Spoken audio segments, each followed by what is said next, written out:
dance, doing the live dance. And hello, everybody. I am HP Holo / Edie Skye. I write things. I know a lot of other people who also write cool things, and I like to interview them. And it seems like, Shami, you've basically lived on this show recently. So you guys, you know SHAMI STOVALL by this point. But anyway, for those of you random people who don't know SHAMI STOVALL, I'm going to have you introduce yourself, and then we are going to talk about your latest release. This is like your third this year. Like, Yeah. you've got a ton coming out. All right, so SHAMI, go. Okay. Yeah, I'm SHAMI STOVALL. I used to be an attorney. I used to be a professor of history. Now I am just an author. I write science fiction and fantasy. Yeah, just an author. I like to write a lot of progression fantasy, like the type of fantasy that focuses a lot on cool power levels, ever escalating fight scenes. Really fun magics and mechanics. And that's my latest release right now is this Words of Power. So that's what we're talking about. Nice. And speaking of which, let's go ahead. Let's talk about Words of Power. Now, this is a series starter, right? Yeah. So brand new first book. All right, tell us, what is Words of Power about? And then we can start diving into the meat of the world and the magic and all the things I love to talk about with your books. All right.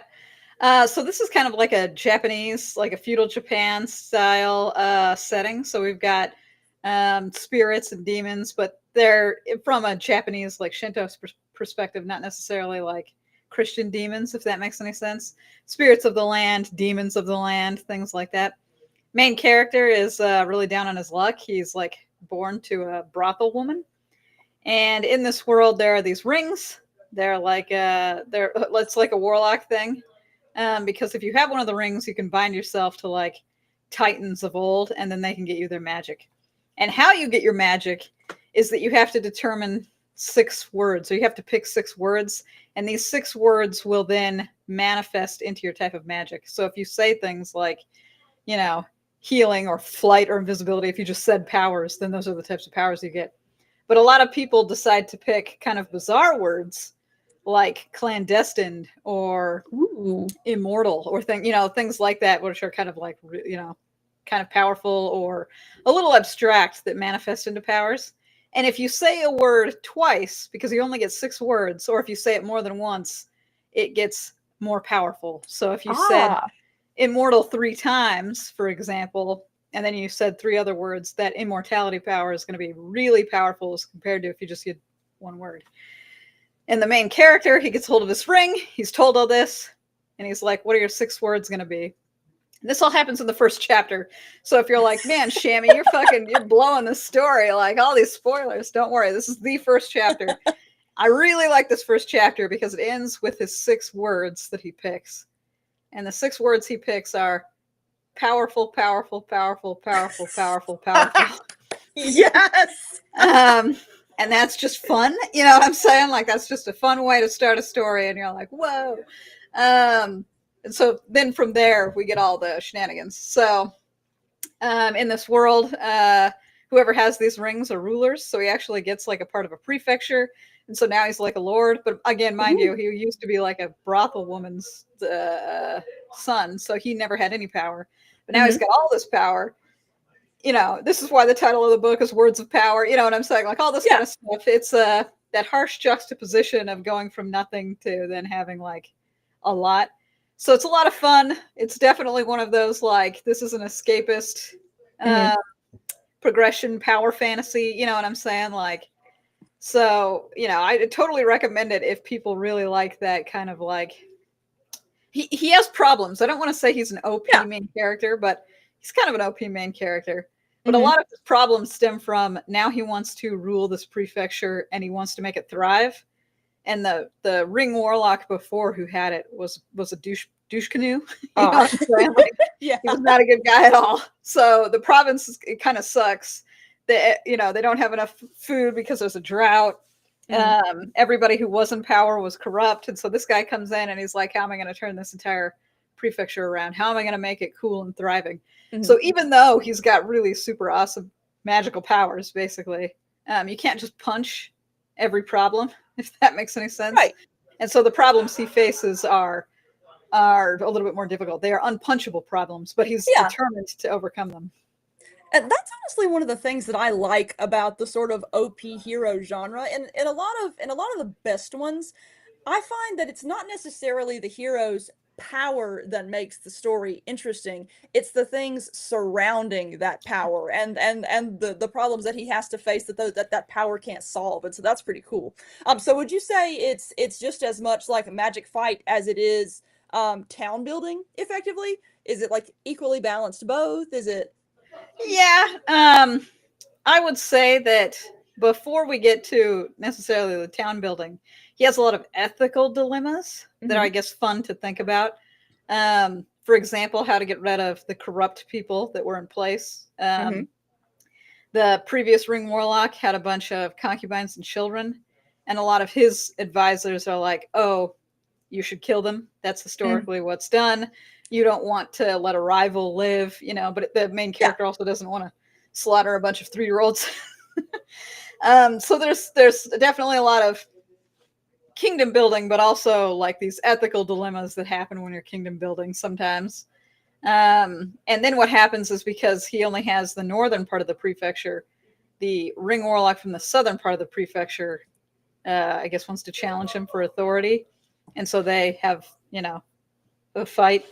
So Right. there's lots of fights. There's lots of ethical dilemmas. There's the town building aspect. There's also fun world building because the main character. I like it when the main character discovers things along with the reader. Mhm.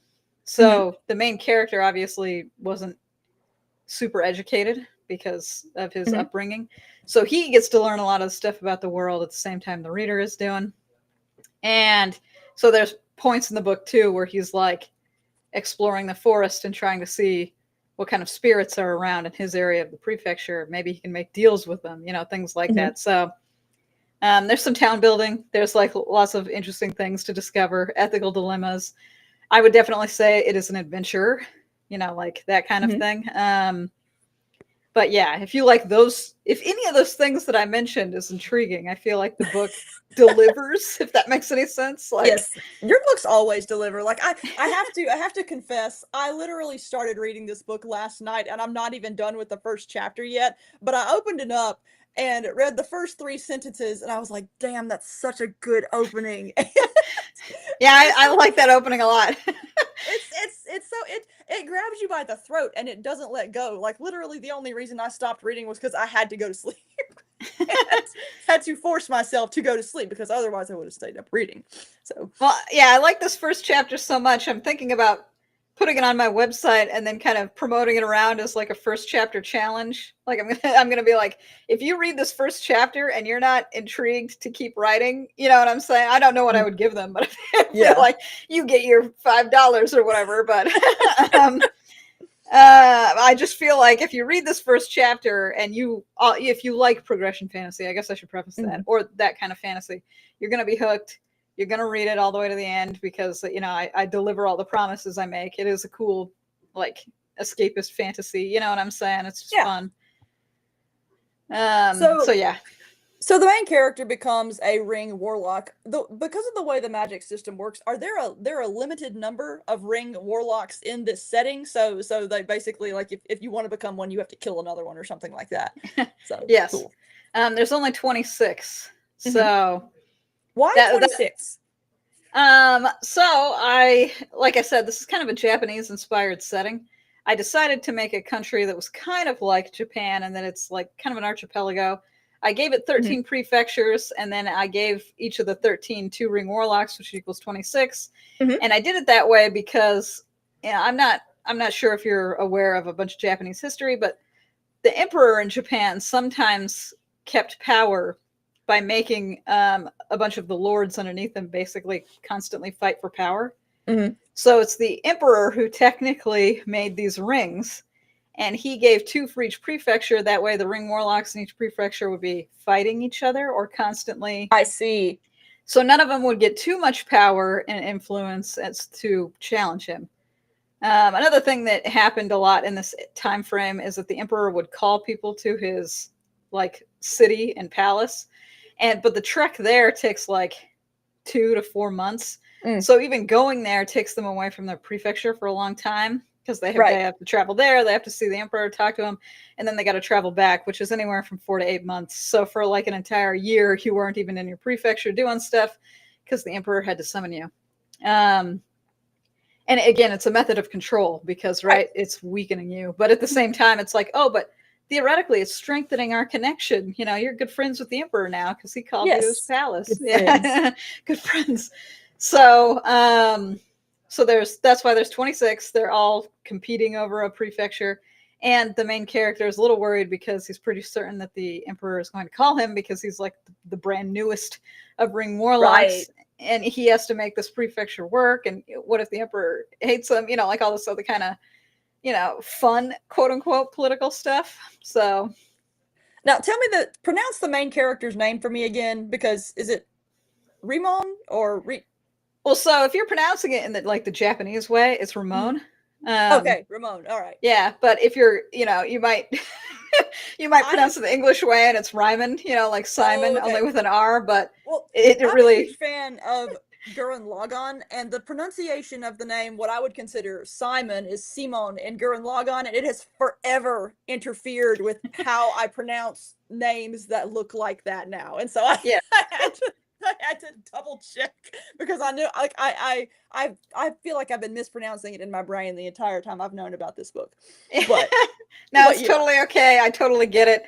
I made it because I used it because it does look a little bit English, and I feel like as long as it looks a little bit English, people can recognize it, you know, just a little bit better. But I easier totally to relate to for English speakers. Yeah, I totally knew. When I wrote it, I was like, I bet a lot of people are going to mispronounce it, but I was like, it doesn't matter. It's the same with there's a very common name in Japanese, Sage, and it's spelled Sage. And English readers would read it as sage. Yeah. But in Japanese, it's Sage. That's another name that I like to use in a lot of my books, just because it can be Japanese, it can be, you know, Western. So then it's not as foreign or weird. You know what I'm saying? Weird is in big fat quotes. I really like Japanese things. I lived in Japan for a little while. Oh, for real? Yeah. I didn't know that. We're gonna have to talk about Japan at some point. Oh yeah, I've visited quite a few times too, and I studied Japanese. I want to say I spoke it really well like 10 years ago, and now I probably sound like a country bumpkin. You know what I'm saying? Because okay, we're gonna talk about Japan now. What took you over to Japan? Well, so I'm, you know, I want to say the reason I got interested is because I'm a weeb, because I liked anime and I liked video games, and I was relate like, to this. Like the primary reason I want to go to Japan is because I'm a weeb. Yeah, I'm a weeb. So what I did was I started studying Japanese, like I took it in university. Like I started learning the Japanese classes and courses. You learn hiragana and katakana and kanji and all this other kind of stuff. And I was dating a guy whose father was dating a Japanese woman. And what ended up happening is that him and the Japanese woman were going to get married. So he invited me and most of his family to be in Japan for a summer. So when I say I lived there, it was just for a summer. It's not like a crazy amount of time. However, we went over to Haruko's family's house, and they lived kind of on the outskirts of Tokyo. And so we all stayed there for the summer. It was really great. And I'd been studying Japanese, so this worked out. It was really fun. I've had lots of stories of doing wacky things in Japan. And then we came back. And since then, I've traveled back there a couple times because it's just a nice place to see. There's lots of stuff to do.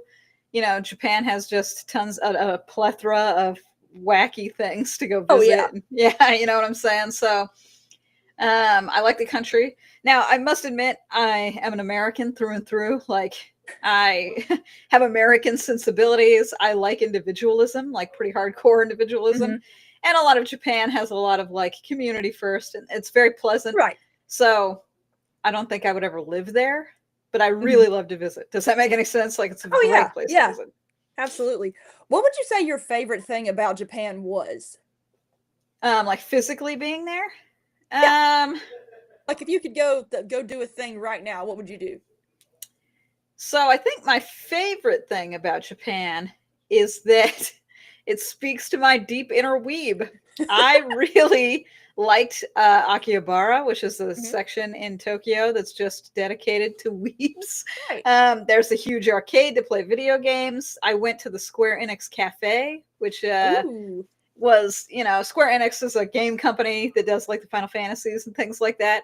Yeah. So the cafe, you could get drinks that were inspired by Final Fantasy characters. Actually, the entire cafe was a hilarious gimmick. You ordered something, and on the menu, they showed you what a critical success was and what a critical failure was. And you don't get to pick whether or not you get the successful one or the failure one. They just bring out things to you, either as the failure or the success, which is very funny. Oh, that is funny. Yeah, I really like Octopath Traveler, which is also done by Square Enix, apparently. Yes. And so there were a lot of fun, like little Octopath Traveler things.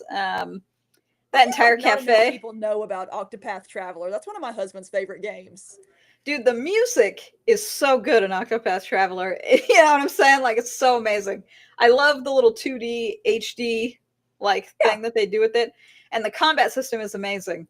My biggest gripe with it is the story, and I think it's just because they have 8 main characters, and you can technically play the game from any order with them, and they team up and they do a thing. And I think when they team up, it's just a little awkward because the game doesn't have in most RPGs, when you get members into your team, it's because there's an actual main character, and then the story goes in a consecutive order. And so the story naturally weaves all these other people into your team. Yeah, they have a purpose. Yeah, a purpose. And their introduction and meeting and being in the team is all incorporated together in such a way that's really satisfying. And in Octopath Traveler, I think it's a little weaker because they don't know which character you're going to play first. They don't know which character you're going to go get next. So everything is a little loosey-goosey. You know what I'm saying? But that's fine. That's hardly a deal breaker. I still think the game is amazing. So it was great to see that in the cafe. The plushies. I got a Moogle plushie while I was there. I got there was the Pokemon Center, so there's 6 Pokemon centers. Of course. In Tokyo. Let me show you this. I know this is stupid. I don't know if you know what Pokemon this is.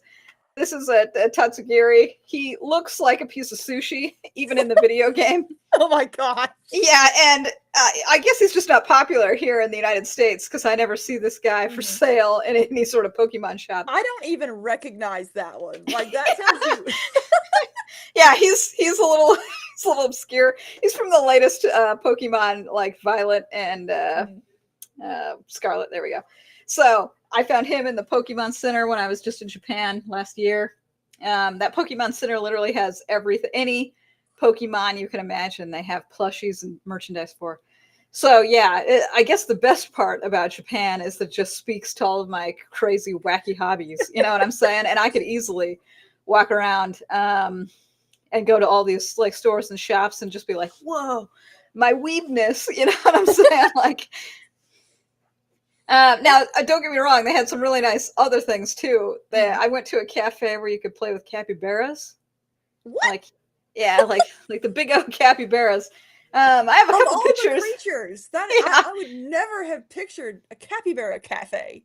Oh yeah, super cute. You get to drink and eat. Well, the capybaras are there. They also had cats. It was cats and capybaras. So it was just fun. And they have all sorts of cafes. I didn't even go to all of them. I was tempted to go to the owl cafe because they have owls you can interact with. There is a city in Nara where their deer just roam free. And the deer are so used to... Is there a deer cafe? No. Deers are just way too large, to be in a cafe. Yeah. But they roam freely. Would they do that? And they're so domesticated, quote unquote, that they bow to people because people so frequently bow to the deer. So they'll bow to the deer will bow back, and then you give them little treats. There's just deer everywhere. That's wild. Yeah, they have a fox sanctuary, but it's a sanctuary where you can go in and just walk around with all the foxes, the hundreds and hundreds of foxes that they have. Oh, that's cool. And there's a little feeding station and stuff. So, there's lots of fun things to do in Japan that aren't weeb related, but all my favorite ones are weeb related. What I'm getting from this is I need to go to Japan right now and explore all these Dude, things. It's fun. It's a great time. What would you say was the strangest thing you encountered, or the thing that took the longest to get used to while you were living over there? I This is going to sound weird, but it's the benevolent racism. Everybody in Japan is going to immediately assume, if you're a foreigner, that you don't know Japanese and that you don't know anything about the culture, and so they will treat you like you are a child.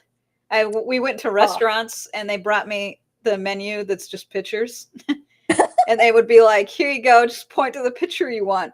And I would tell them, I was like, I could speak Japanese, and they're like, "Oh, sure you can. Point to the pictures." And I'm like, "Okay, thanks." See, that would benefit me. I would need the picture menu. Like, the only Japanese character I recognize is no. So that's like a little weird. Additionally, because I did, and I do know Japanese, a lot of people would talk about me. But again, it's like benevolent racism, because we would be on like the subway and I would hear these people and they'd be like, "Wow, look at her blonde hair.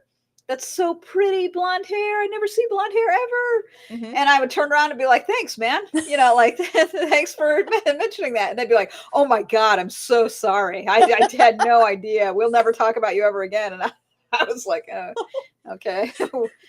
I love the apologizing for compliments. That's great. Yeah. The funny thing, I guess a funny story, if we're just going to talk about this, is that in Japan, we were with someone who didn't speak Japanese at all. We go to a Subway because she insists on basically only eating Western food. She doesn't want to eat any Japanese food. We get into the Subway. That's a waste of Japan. Yeah. And she's like, "I want a turkey sandwich with mayonnaise." That's what she wants. And I don't know, you probably don't know this, but Japanese has a lot of borrowed words. So they sound pretty much the same as an English word, but for example, turkey in English is just turkey, but in Japanese it's turkey. Like, you say it really quick, turkey. And to say with, you say no. I know that sounds really strange, but no is like an apostrophe S or with. So yeah, so she goes, "I want a turkey sandwich with mayonnaise," and the guy says, "Turkey no mayo," and that means in Japanese, turkey with mayonnaise. Yes, but to an English speaker. Yes, but to an English speaker, and she was like, "No, I want turkey with mayonnaise," and the guy goes, "Turkey no mayonnaise," and she's like, "No, with mayonnaise." She starts freaking out. And I have to be like, "No, he understands. He understands you want it with mayonnaise." He said with mayonnaise.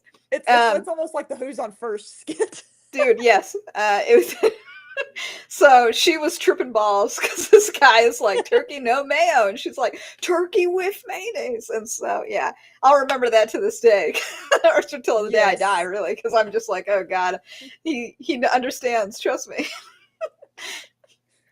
But yeah, this actually reminds me that I forgot to say some stuff earlier in the podcast. But first off, if you go into the comments, there's a pre-order link for Words of Power. And also, if you go to the comments and the show notes, we are giving away a signed copy of Words of Power. So if you would like to grab a copy of that, a signed copy of that, follow the link in the comments, fill out the form. I'm actually going to draw the winner tomorrow. Usually I do it right after the podcast, but I've noticed that right after I select the winner, I have like 10 more entries show up. And so I'm going to give everyone more of a chance to actually enter this time. But yeah, if you want to try to enter to win a signed copy, go fill out that form. Also, if you have any questions for Shami, feel free to put them in the comments and we will answer them as they come up. But now, since we've been talking about Japan, we naturally have to talk about anime, because there are some anime influences on this book. I recall you mentioning last time we spoke about it. So if you could pick 2 or 3 anime to compare this book to, or to say that influenced this book, which ones would you pick? The top 2 really that have influenced it are Inuyasha, which is anime about a girl who's basically isekai to feudal Japan, and she interacts with like a half demon, half human dog monster, I guess I should say.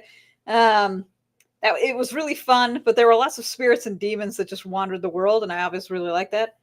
The second anime would be Berserk. I don't know if you've ever seen Berserk, but it's very intense. There's a lot of like such a combination. I really liked so Berserk is more, it's set in a medieval Europe style setting, but it still uses like really bizarre demon mythology and like demon creatures and all this other kind of stuff. I really like that aspect of Berserk. I'm not as into grimdark necessarily, and Berserk totally has this like Oh yeah. grimdark overtones. So my book isn't grimdark, but it does have like I almost want to say this otherworldly horror to some of the demons. Yeah. And I really liked that in Berserk. I mean, super, really, really liked it. There's like a demon he fights pretty early in the series. What's his name? Zod, right? Yeah, Nosferatu Zod. Yeah. Yeah, and I really liked that interaction where Zod kind of like acknowledges that he's super cool, and he comes back to help him. Like, you know what I'm saying? Like, I liked things like that. I was a big fan of Griffith, but I liked his like weird, stupid egg. Can't remember the name of that either. The Baelite. Yeah, there we go. Baelite or Bailit or yeah, it's pronounced different ways, and I'm awful with pronunciations. So no, you got it. I knew the red egg. Yeah, it's a right egg. It's got mouths and eyes on it, right? I liked that like kind of creepy world building. I liked that there were like dark horrors related to it. That's what the rings are. In all seriousness, these rings are things that are tied to these like dark demons. That's where these people get their magic from. But again, I'm not a big fan of grim dark, so this isn't like, and then the world's gonna suck forever. Does that make any sense? It's like grim dark light. Yes. It's more my style. I like stories that have things like body horror and like actual evil and monsters, but I like the story to be centered on somebody who is good, who is fighting against those styles of things. So you have someone to root for, basically. Yes, yeah. Who is also going to eventually win and not have, you know, a whole bunch of like really weird scenes where we have to bite off our own arm or something like that. Yeah. So I would say Inuyasha and Berserk, huge influences on the book. If you like either of those, I feel like you're going to see the influences, or at least kind of feel where the influences are coming from. I think I'm gonna go pick this book up and read more of it right now. Like, well, not right now, but like right after I finish this interview, we're gonna go read some more. And then, oh, Richie's in the chat. He says, "Hello, it's HP and SHAMI, you absolute gems." Hello, Richie. You are also an absolute gem. And then Richie is great. Philip is in the chat also. It says, "Hey, Philip, dark like Zelda level dark." That's actually because that's a good way to say it. Yeah, there are some sneaky dark elements about the Zelda series, but I wouldn't associate the Zelda series necessarily with darkness. I associate it with puzzles and fun. Zelda level dark I like. All right, now this is progression fantasy. Stats or no stats in this one? There's no stats. It's a progression fantasy in the way that he gets his powers from this dark monster, right? And I don't want to spoil too much of it, but it's I guess the third anime that I would say that I got influence from was Solo Leveling. Ooh, yeah. A lot of other people's magical powers are kind of static because of the one word they picked. You know, like they pick invisibility, so they just have invisibility, right? Right. Because he picked 6 really, you know, interesting words that are a little bit more abstract. He can level his up, basically. He can make his stronger and stronger and stronger. And I really like that aspect about solo leveling. I thought that was super fun.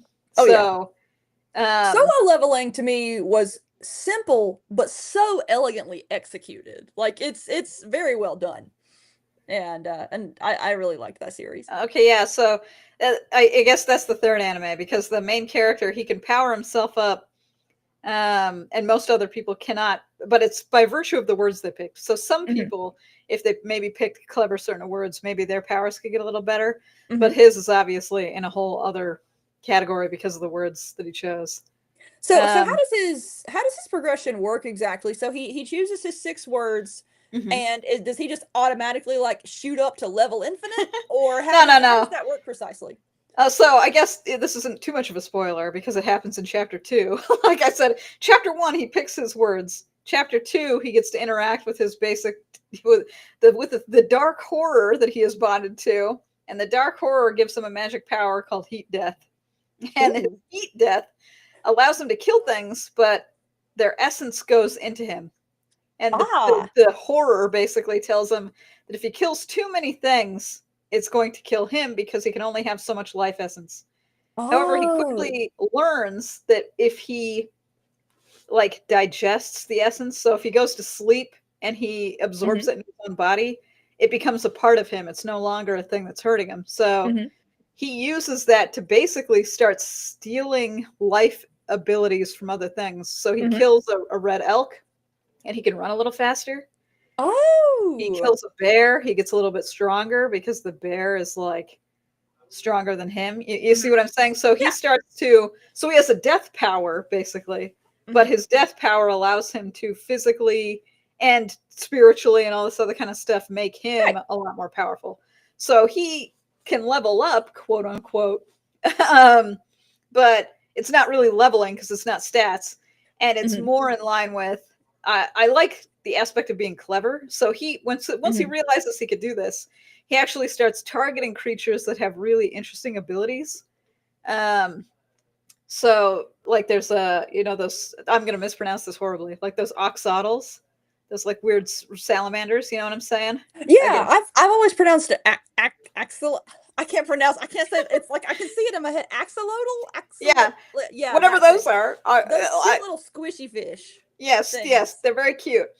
They can regrow organs, and limbs and other things like that, including their own heart. Apparently, they're What? just that. Yeah, they're just that regenerative. Oh, that's cool.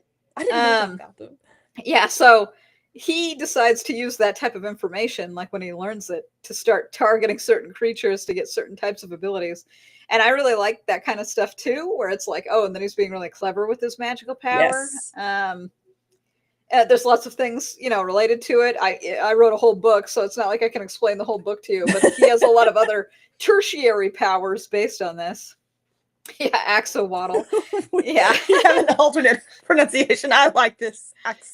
Axolotl. Somebody else said, "Hey, hope you two are having a good night." Shammy, it sounds like the book is noble dark, where the setting is dark, but the characters are usually heroic. I didn't know noble dark was the term, I but I didn't would either. That's the say, first I've heard that term. I've heard noble bright, yeah, I've heard but noble it makes bright. sense that there's a dark equivalent. But But I would say that noble dark is probably a really good way to define this. The main character wants to do good. He wants his prefecture to be amazing. He wants to be so powerful that he can fight the darkness. If that makes any mhm, sense, like that's what he right, thinks. And a lot of these other ring warlocks are all douche canoes, basically, because they revel in their own magical right. superiority. Um, so it really is a story of like, I want to be better than everybody else so that I can make a beautiful kingdom. Mhm, Um, and I like that kind of setting. You know what I'm saying? Like I like that mentality. I guess is more what I'm trying to say. mhm. But yeah, so that's what it is. And that's how he levels up his magical powers and his ability and other stuff like that. Cool. Now, you mentioned earlier that he could make deals with local spirits and whatnot. Does that work similarly to the making deals with the Titans, or is that kind of its own separate little thing? Like, do the spirits affect his ring at all, or are they do they now, does he basically absorb from them in the same way that he absorbs from creatures that he defeats? Does that make sense? Oh, it does. What happens is, and I guess this is a little bit more of a spoiler because this is deeper into the book, but the first spirit he runs across, he comes into a dilemma because he's like, what am I supposed to offer the spirit? Right? Because Hmm. he goes to a spirit and he's like, help me deal with the drought. My prefecture is dealing with the drought, and I know that you're a spirit that can make things grow. Hmm. And the spirit is like, well, you're bonded to a Cthulhian horror. Why should I trust you? And he's like, no. We can have a deal, like an actual deal. So not a magically bound deal, but like something I can give you in return for you giving me these things. And it's like, okay, well, what are you going to give me? Hmm. And that's when the main character figures out that maybe he can give these spirits this essence that he collects from killing things. And so not only can he absorb it into himself, but he can actually give it to other things or people. And so he gives Hmm. the spirit this life essence that he's stolen. And then the spirit is like, okay, as long as you keep giving me life essence, I will keep making sure your prefecture has awesome plants. Right. So those types of deals, they're not magically Hmm. bound deals or like in his ring or something like that. This is Hmm. like an actual deal, Yeah. like a for sale deal. Yeah. Okay, that makes sense. Cool. I had another question and it just fell out of my head. Oh, so is there a power limit in this setting? Like, is there a certain limit that he can reach, or can he basically become God? Like, is there? Um, Because we're dealing with OP heroes here. There are multiple levels of overpowered. There's just better than everyone else, and then there's God. Like, there's a range in these kinds of stories. I leave it open-ended in the book. Like, he obviously, it's the first book in the series, so he doesn't get anywhere close to what would be his, final of course, plateau or something like that. So he doesn't really know. There are creatures in here that are like god-like, but again, it's because it's based off of like a Shinto style thing. It's not like the god. It's not like a Christian god that made everything. And are we going to fight that god? So the setting allows itself to have gods and to be quote unquote as powerful as a god and fight gods, because that is fun. I mean, frankly, for OP characters to be I feel like it's not an anime inspired story unless you fight at least one god. Yeah, so there's multiple gods, quote unquote. And maybe he'll fight them, or maybe he'll, make deals with them. You never know, like things to do. But yeah, so he doesn't know the upper limit yet. It's not articulated in the book. It seems like it could be infinite, but we'll see. Cool. Now, do you have a certain number of books planned in this series, or is it basically open-ended forever until you get bored of writing it?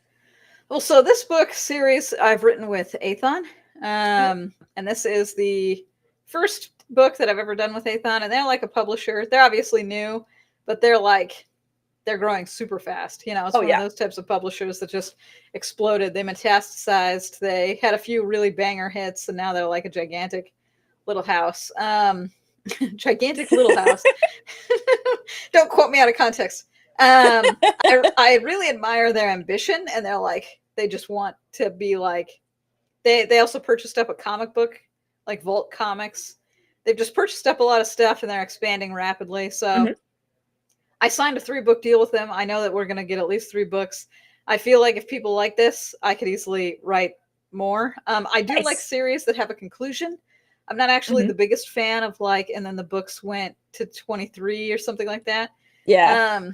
But I could probably do more than 3. But so my ideal would be like 7 to 10. Yeah. But that's only if people buy it. You know what I'm saying? Like I'm like, guys, if you like the story, make sure you buy and tell your friends and stuff, and then I'll write more. But if for whatever reason people don't like it, it's a 3-book series at the very bare minimum. Now, when does it come out? Does it come out? Is it next Tuesday? Is that when? Ooh, it comes out the 24th, so not next Tuesday, but the Tuesday after. Yeah. I don't even know what time is, so.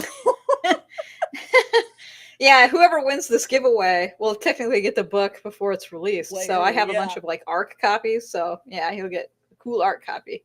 All the more reason to enter. I'm going to put that link in the comments again now that is perfectly timed. So, and for those who want to just go ahead and pre-order it, I'm going to put that link up in there too. Yeah, the ebook and the audiobook are now up for pre-order, so depending on how you like to consume your books. Yeah. Who narrates your audiobook? Ryan Reed. Even Richie mentioned, he said, I can't wait to hear Ryan perform. It's already sounding like a masterpiece. Yeah. So Ryan does a great job. He is an amazing audiobook narrator. I don't think I've listened to anything of his yet, so I'll have to add this to my list. You should probably try mimicking me. I've got the ARC you sent me now. I have an excuse to get the audiobook too. Nice. Well, Ryan did the Mimicking Me audiobooks, and that's like a fun, like humorous lit RPG if you really like the fun, hilarious things. So, yeah, he does a good job. Yay. Well, we are just about getting to the top of our hour, so I'm going to start wrapping it up. So, Shami, if people want to get books signed or otherwise see you and hang out, where can they do that? You got any cons coming up, any signings, anything of that nature?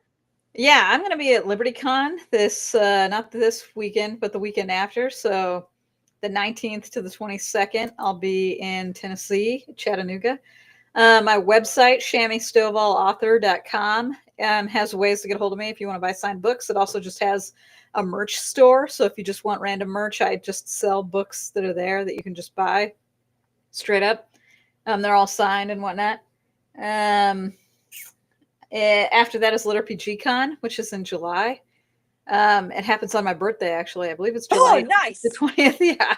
Happy So, very early birthday. yeah. Whoa.